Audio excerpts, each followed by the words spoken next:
बहू तुम ऐसा कैसे कर सकती हो? किस घर में लड़ाई झगड़े नहीं होते? इसका मतलब ये तो नहीं कि इतने पुराने रिश्ते को एक झटके में तोड़ दिया जाए। अपने बारे में नहीं तो कम से कम अपने बच्चों के बारे में सोचो। जब समाज में लोग उनसे ये कहेंगे कि तुम्हारी माँ तुम्हारे पिता को क्यों छोड़कर चली गई?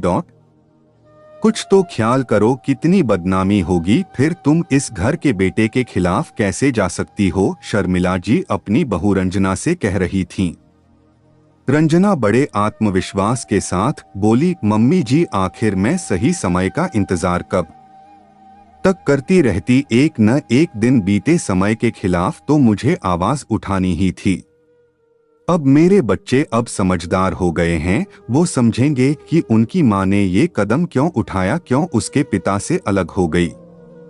हाँ, देरी तो मैंने कर दी, पर ये देरी और अत्याचार इतने दिन मैं क्यों सहती रही ये मेरा मन जानता है।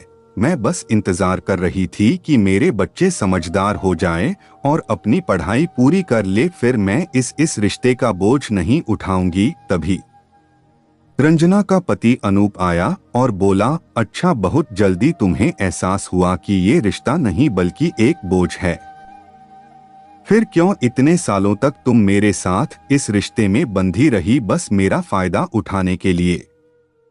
अब तुम्हारी सारी जरूरत पूरी हो गई तो तुम मेरे बच्चों को मेरे खिलाफ भड़काकर मुझसे दूर कर दोगी। रंजना बोली, जल्दी नहीं, बहुत देर हो गई मुझे ये महसूस करने में कि मैंने प्यार के बदले अपने स्वाभिमान को कहीं पीछे छोड़ आई। पतिदेव प्रेम देकर तुम्हें मेरा स्वाभिमान नहीं खरीदा, और जहां तक बच्चों की बात है, बच्चे अब बच्चे नहीं रहे, वो सब देखते और समझते हैं। ये कदम मैं देर उठाई, इस बात का अफसोस मुझे हमेशा रहेगा। हाँ, कुछ मजबूरी थी जो तुम्हारे प्रेम में मैं खुद को कम आंकने लगी थी। सच कहा है, किसी ने प्यार अंधा होता है, और तुम्हारे साथ रहना मेरी मजबूरी थी, क्योंकि मैं अकेली नहीं, दो बच्चों की माँ थी, पर अब नहीं। इतना कहकर रंजना अपनी पैकिंग करने लगी। शर्मिला जी बोली, बहू ये तो गलत है, तुमने मेरे परिवार और बेटे का फायदा उठाया और जब अपना काम निकल गया तो जा रही हो। रंजना बोली, सही कहा आपने, ये परिवार आपका मेरा नहीं, क्योंकि आपने मुझे इस परिवार का हिस्सा समझा ही नहीं, वरना जब ये पहली बार मुझ पर हाथ उठाए थे तब आप मेरे साथ खड़ी होती।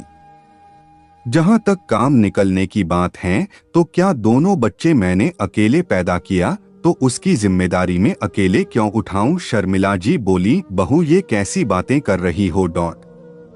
रंजना बोली, एक माँ की जिम्मेदारी होती है अपने बच्चों को संभालना, जो मैंने संभाला। अब उसका सारा खर्चा आपका बेटा उठाएगा और मुझसे आप सबका अब कोई रिश्ता नहीं। जहां तक बच्चों की बात है, वो कुछ साल में बालिग हो जाएंगे तो वो आपके साथ रिश्ता रखना चाहते हैं कि नहीं, इसका निर्णय वो खुद लेंगे। इतना कहकर रंजना अपना सामान लेकर चली गई हैं। रंजना पुरानी यादों को उस घर में छोड़कर निकली तो बाहर उसका भाई किशोर खड़ा था।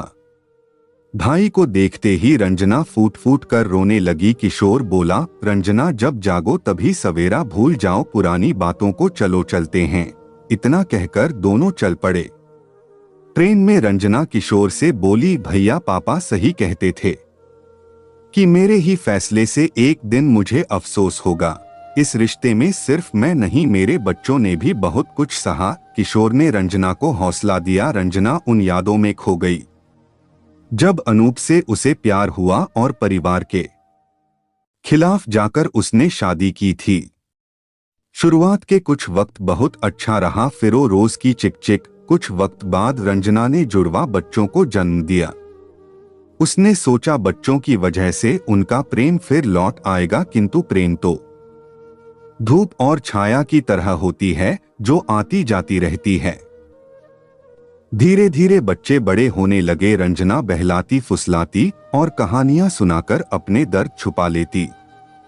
पर कब तक बच्चे बड़े होने लगे, पहले तो लड़ाई झगड़े तक बात होती थी। एक रोज अनूप ने रंजना पर हाथ उठाना चाहा तो उसका बेटा उसके सामने आ गया। उस वक्त तो अनूप शांत हो गया। बाद में कमरे में उसने रंजना को भला बुरा कहा और जोर का थप्पड़ मारा कि उसकी नाक से खून निकल गया।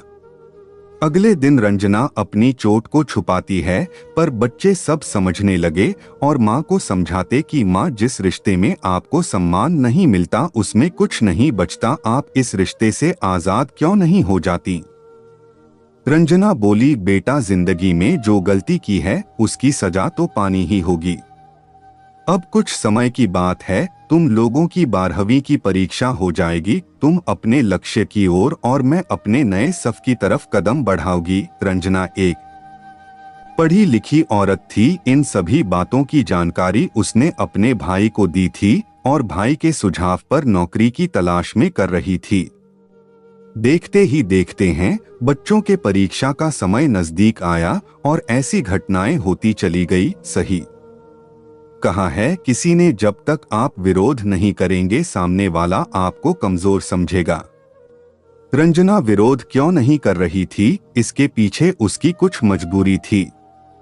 वो बच्चों का भविष्य खतरे में नहीं डालना चाहती थी, क्योंकि अनूप हमेशा उसे धमकी देता कि अगर तुमने कुछ किया तो मैं बच्चों की पढ़ाई का खर्चा देना बंद कर दूंगा। हद तो तब हो गई, एक दिन बच्चों को ट्यूशन के लिए देरी हो रही थी और रंजना ने बिना अनूप से पूछे उसके पर्स से ट्यूशन के लिए पैसे दे दिए।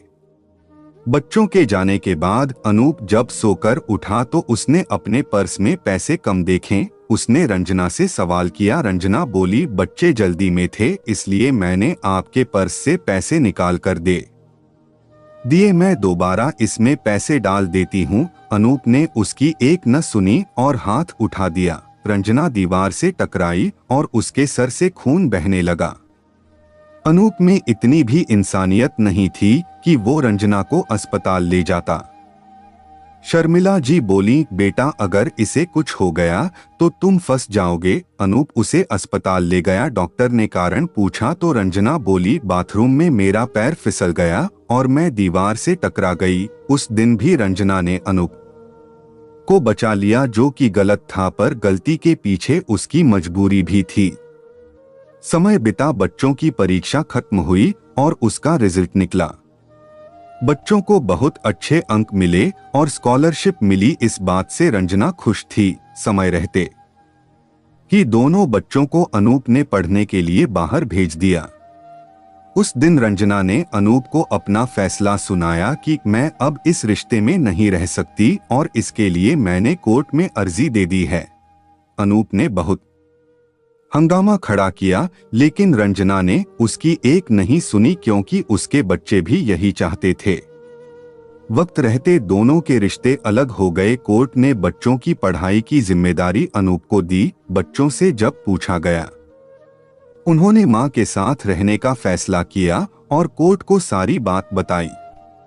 सच कहा है किसी ने, सिर्फ प्रेम से रिश्ता नहीं चलता, उसमें भरोसा, सम्मान और स्वाभिमान भी होना चाहिए, क्योंकि प्रेम से किसी का स्वाभिमान नहीं खरीदा जा सकता। जिस रिश्ते में प्रेम के साथ सम्मान नहीं, वहां स्त्री का वास नहीं। उम्मीद करता हूं आपको ये कहानी अच्छी लगेगी और पसंद आए तो चैनल को सब्सक्राइब कर लें।